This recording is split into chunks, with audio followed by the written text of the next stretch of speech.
Hello! In this video I will show you how to enable Google Assistant to work on lock screen on EMPORIA Smart 6. So you have to start by opening your Google application, then click on your avatar, and now click on Settings. Then click on Google Assistant, and click on Hey Google and Voice Match. Now click here on Hey Google, and then click on More and I agree.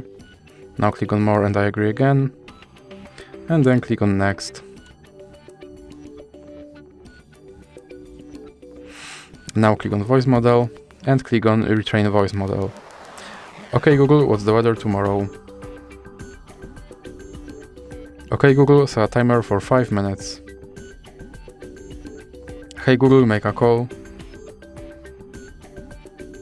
Hey Google, remind me to water my plants every Monday.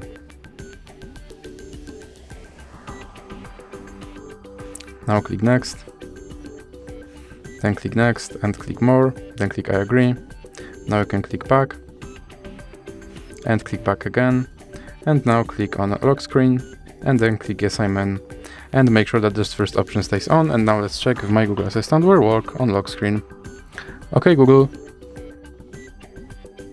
Okay Google. Okay Google. And as you can see, my Google Assistant works on lock screen. So that's it for this video. If you liked it, please remember to leave a like and subscribe.